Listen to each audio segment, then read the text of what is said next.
Good day, my name is Reeshen Reddy, and I will be presenting my doctoral research titled A Technology Roadmap for Electronic Warfare based on a Systems Engineering Approach, supervised by Professor Sarab Sinha.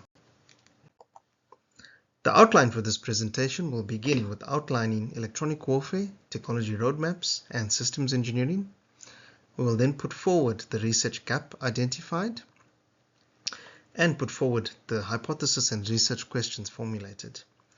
We'll then outline the methodology used in this research and then talk about the model-based technology roadmap framework developed and then its application to electronic warfare, leading to the development of a next-generation electronic warfare roadmap and architecture, and then lastly conclude with the research contributions, limitations, and future work. The electromagnetic spectrum is critical for both civil and military applications.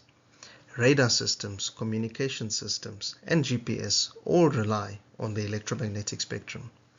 In many countries, the electromagnetic spectrum is recognized as the sixth military domain, in addition to air, land, sea, space, and cyber. Electronic warfare is a discipline concerned with ensuring the protection of the electromagnetic spectrum and ensuring unimpeded access to the electromagnetic spectrum, commonly divided into electronic attack, electronic support, and electronic protection. Electronic warfare is a technology-intensive field, and the pace of technological innovation is rapidly increasing. And this has been spurred upon by several drivers. Firstly, in the battle space, there's multi-domain operations across all of the military domain. Getting to decisions quicker is very important. Similar to our homes, where just about all of the devices are connected to the internet, in the battlefield, just about all of the devices are connected as well, leading to the term Internet of Military Things. We have the advent of new platforms such as sixth-generation fighter aircraft, anti-access area denial weapon systems, and also the proliferation of unmanned and autonomous systems such as drones. Looking back historically, industrial revolutions tend to be strong predictors of future military revolutions. The ongoing industrial revolution of Industry 4.0 is also driving advancements in various aspects. From a technology point of view, we have much more integrated circuits that include RF front ends with processing in one device known as RF system on chip, ultra-wideband antennas, cognitive electronic warfare that leverages advancements in artificial intelligence. The spectrum itself is increasingly congested, contested, and constrained, and is also required to be shared across these various applications. We note that strategic management tools applied to electronic warfare in the open domain are limited. One of the most popular technology management tools are technology roadmaps, which can be described as a structured and graphical approach that allows one to see the evolution of markets, products, technologies, research, and resources over time. Technology roadmaps are useful for both the development of technology strategy, but also the communication of technology strategy. There are several trends in technology roadmaps. For example, the semi-automated generation of technology roadmaps, digital technology road mapping practices, in particular spurred on during the COVID-19 pandemic, integration of road mapping practices with other organizational activities such as intellectual property management, business development practices. There's also an emerging trend on model-based technology road mapping practices. All of these enhance the current predominant practice of static technology roadmaps, generally populated with subject matter experts, that tend to be inadequate in terms of these fast-paced technology-intensive domains, such as electronic warfare. A similar analogy could be made to the field of systems engineering, which has undergone a metamorphosis from document-centric systems engineering to model-based systems engineering, or MBSE for short. Now, technology roadmaps have actually received limited attention in the context of advancements in systems engineering approaches. This leads us to the research gap. that in the theory and application of technology strategy to the next generation of electronic warfare products. We put forward the hypothesis that if we can adapt technology roadmaps and the technology roadmapping process based on systems engineering approaches, then strategy and innovation for technology-intensive product development in the field of EW will be enhanced. This leads us to several research questions. Well, how can we enhance technology roadmaps based on systems engineering approaches? How could we also enhance the technology roadmap process itself? And lastly, if we apply all of these enhancements, can we also enhance electronic warfare technology strategy? To answer these questions and their hypothesis, this research broke this down into three parts. We begin with formulating a conceptual meta-model of technology roadmaps. We then formalize that meta-model and then apply it to the field of electronic warfare as a validation case. One of the central developments of this doctoral work is a framework known as the Model-Based Systems Engineering Approach for Technology Roadmaps, MBSC TRM for short. This framework begins with a very simple but powerful proposition that says, despite the many forms of roadmaps, there's an underlying truth, or an underlying ontology, if you will, that gives them coherence, utility, and enduring value. And in order to uncover this underlying utility of roadmaps, a meta-modeling approach is employed. Meta-modeling here is referred to the notion where we are not modeling a specific instance of a roadmap, but rather we are modeling the technology roadmapping process and the overall general structure that comprises of these various roadmaps. The concept map developed for the MBSC TRM is shown on the screen. It includes several key constituents of an innovation framework, such as, for example, identifying what are the key trends and drivers, what capabilities do you want to achieve, what products, which comprise technologies and research to achieve thereof, are required, and also the underpinning resources that enable all of this work to be done.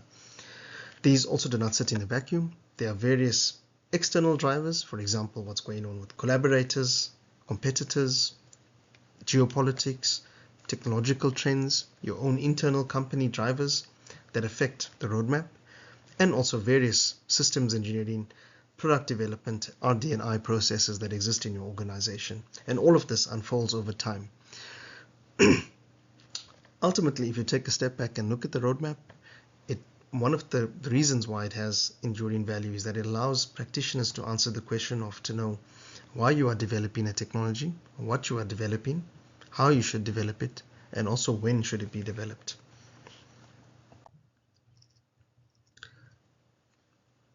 This meta-model was then formalized using systems engineering approaches, in particular using the systems modeling language, or SysML.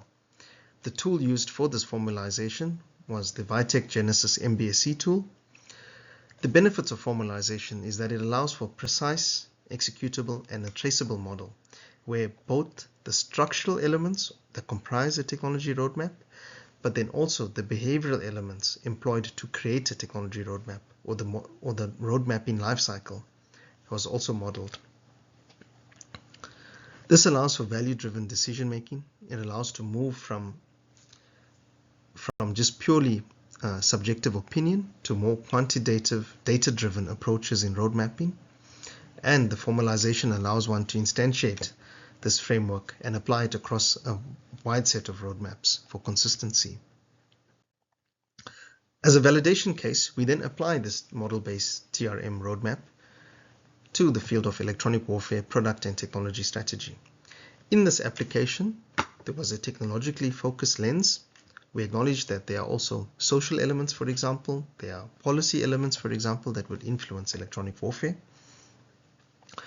Over 10,000 sources of information were fed into this process that were drawn from bibliometric sources, including the Scopus database, patentometric sources, and also policy and government and company websites information. All of these were performed using data collection and then fed into a quantitative analysis using MATLAB and VosViewer, and a qualitative analysis that included things like taxonomic classification of EW systems, EW algorithm, and advances in EW architectures. All of these insights were then fed into the generation of a notional next generation EW architecture and technology roadmap. On the screen, you have a snippet of some of the analyses performed. For example, the bibliometrics included trends in the quantum of publications, citations per publication, where are the publications emanating from, what are the typical themes being published on. Similarly, in patents, who are the patent who's filing the most number of patents, what's the quantum of patents being filed, and then a cluster analysis based on keyword co-occurrence that allows one to project all of this information and try to identify hotspots in the research and where the trends are going. From a qualitative perspective, the appraisal of various EW algorithms, including electronic support, electronic attack, and electronic protection aspects were covered. Trends in EW systems architectures, for example, interoperability, multi-domain operations, more intelligent architectures were identified. And these were various insights and trends were drawn from these. Just one shown on the slide, for example, that traditional EW systems tended to use discrete components. This then moved to more integrated components, for example, using software-defined architectures to achieve systems that are able to adapt its responses. And then the modern trend is to move towards leverage, for example, wideband electronically scanned arrays, direct RF sampling, and artificial intelligence to reach cognitive electronic warfare architectures that are able to learn based on the environment that they find themselves in. A notional next-generation EW architecture was then developed using this framework. A notional here is indicated to show that this architecture is direction setting or strategic in nature, rather than being prescriptive or tailored towards specific specifications. But the high-level trends in this architecture are that to achieve really high probability of intercept surveillance, very precise multi-target jamming, all while ensuring the system is able to simultaneously transmit and receive, do very detailed analysis for like ELINT operations, but then also able to respond very quickly in similar to how the human body would respond with reflexes. These architectures would also be required to tie into broader spectrum management systems and also be reconfigurable and upgradable quite easily. In order to achieve such an architecture, a notional next-generation EW roadmap was synthesized.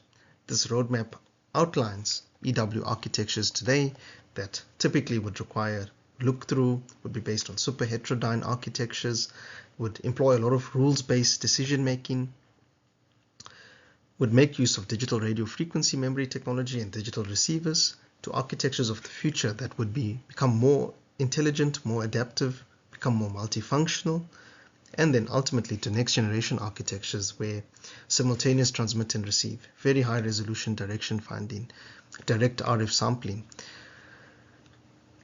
high probability of intercept, wideband electronically scanned array devices would become more prominent. In terms of the contribution of this research, the model-based technology roadmap framework, MBSC TRAM, is both a theoretical but also a practical contribution to the field. The application of this framework to electronic warfare in on itself represents a useful contribution to both EW practitioners and also EW policymakers. And on the screen is also shown a list of publications that have emanated out of this research. This research is subject to several scope boundaries and limitations. One of the scope boundaries is electronic warfare against radar was the target environment in terms of the validation case. This could be extended to electronic warfare against communications or electronic warfare against GPS, or even in other fields such as counter-drone solutions or radar systems, for example.